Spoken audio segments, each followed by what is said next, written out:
Hello foam fighters, I'm DrFlux, and in today's video we're looking at the Adventure Force Hyperspin. This is a X-Shot blaster that has been skinned for Adventure Force. It's been around for a bit, but it is a cool design and we're going to see how accurate it is, check its FPS, and just see if it's a good primary blaster or secondary. So let's go ahead and jump right into this video.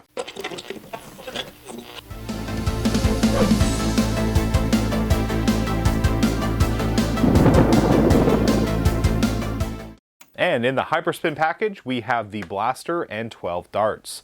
Now on the package, we have claims of shooting up to 90 feet, and we will be testing that today. On the back, they just kind of show some operation procedure, and that's pretty much it. So let's go ahead and get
Now at a quick glance, you can see that the Hyperspin is actually just a reskin of the Nerf Flip Fury. The Flip Fury is a bit bigger, but I will say before we go any further, I was not too happy with that. When I first saw this blaster, I was expecting to see something more like this. But besides that, this is a pretty cool blaster. Now we took this over and chronographed it, and as you can see, the results are pretty decent, pretty consistent actually.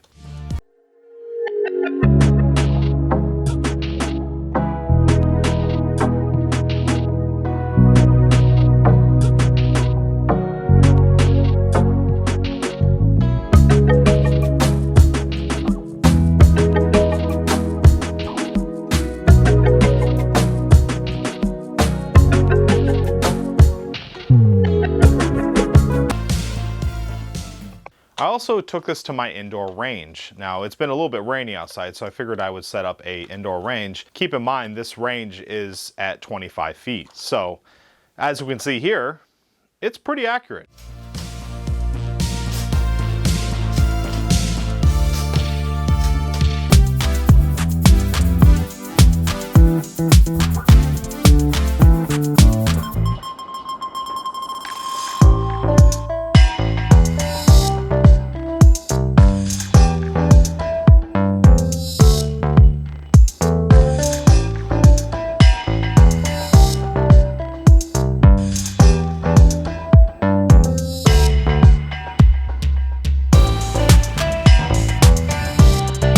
I then decided to take this out and test its claims of shooting up to 90 feet, which I thought were pretty reasonable. I want to put a disclaimer out there because I am kind of cheating and using actual real X-Shot darts in here, which are a little bit shorter. So in theory, these darts should fire further, you would think, because they're a little bit shorter, but I could not get too close to that 90-foot claim. So it was a pretty windy day, but I would expect to see out of all these shots fired, at least something get relatively close to it. I think I was only up to like 74 feet or so.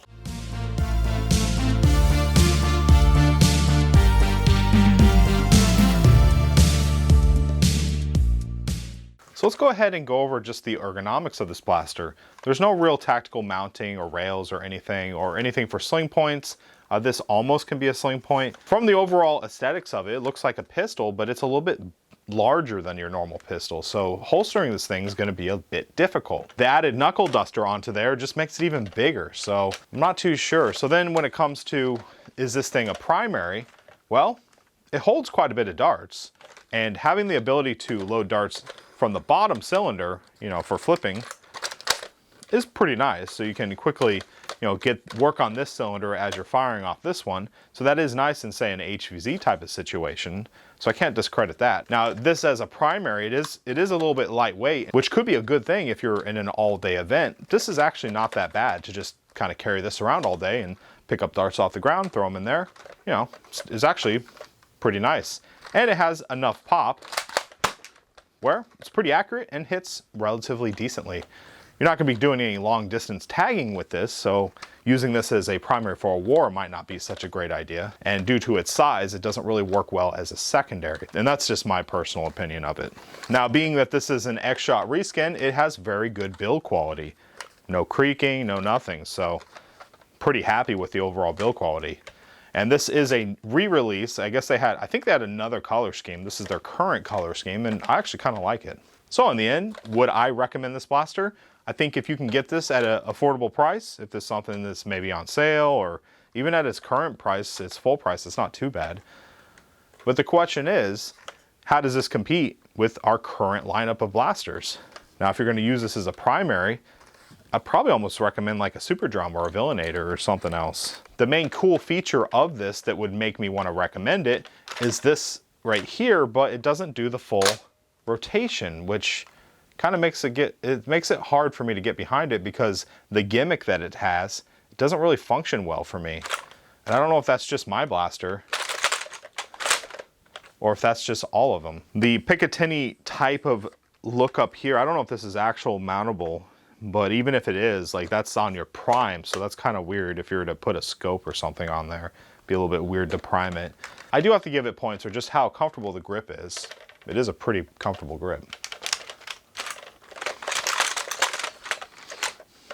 Well, I'm DrFlux, and that pretty much wraps up this review of the Adventure Force Hyperspin. Let me know in the comment section if you think this is a cool looking blaster. Do you own one of these? Has this thing treated you well? I'm curious to hear what you all have to say about this. I'm also curious to hear if anyone else is having this problem where when you pull this, it should just automatically spin like the Nerf equivalent. So curious to see what you all have to say about that.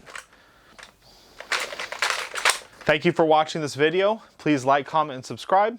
And if you haven't done so already, hit that notification bell so you can see when I make new content. And as always, happy foam flinging.